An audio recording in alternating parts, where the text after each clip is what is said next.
And ladies and gentlemen, after months of jolts and shakes, the Congress has swallowed the bitter pill. And yes, it has conceded to being a junior partner, a very junior partner to the AAP in New Delhi and Punjab.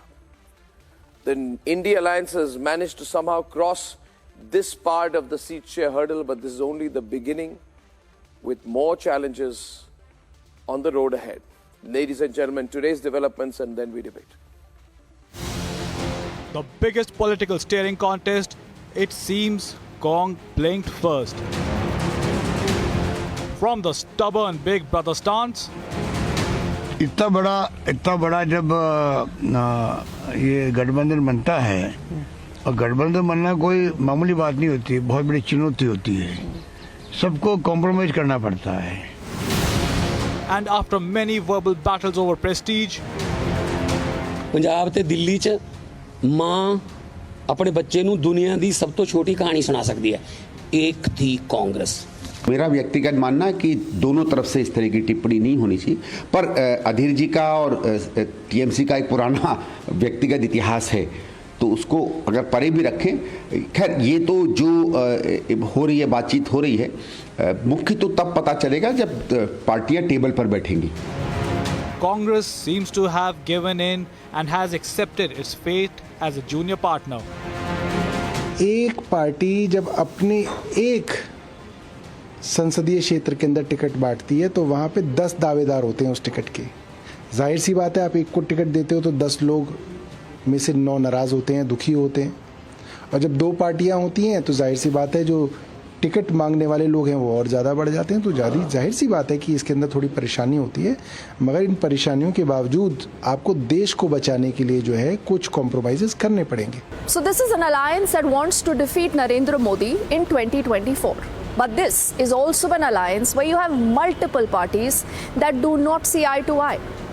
And the reason why parties like the Janata Dal United, parties like the Aam Aadmi Party and parties like the Samajwadi Party today want to tell the Congress do not behave like the big boss. And the reason why the Congress will have to agree to be a junior partner in the alliance.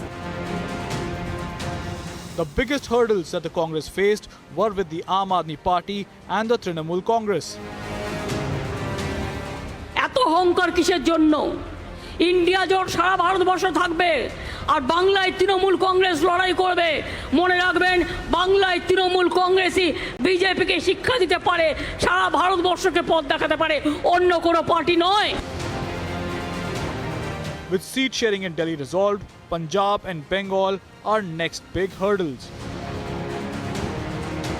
The Congress has also appointed over 540 observers.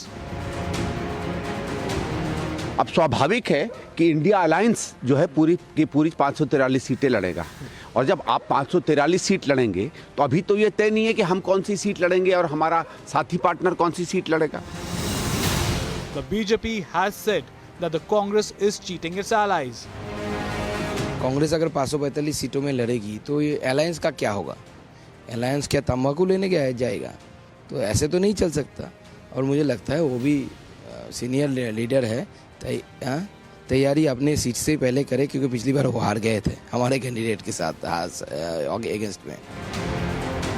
Seat sharing has been a key bone of contention in the Indy bloc. Congress को भी vote मत देना, बहुत चालू party है कांग्रेस. सावधान रहोगे कि नहीं रहोगे?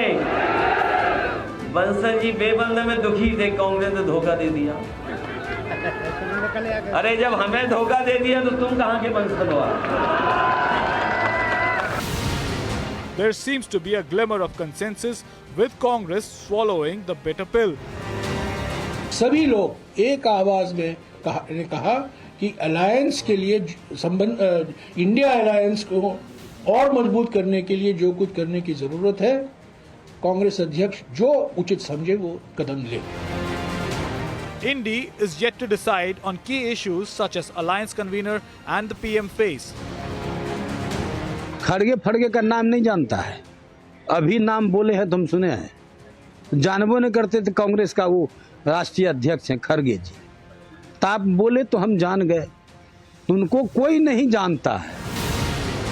Will Indy be able to maintain cohesion and consensus? Are we moving towards a real Indy versus NDA fight for the Lok Sabha in the next few months?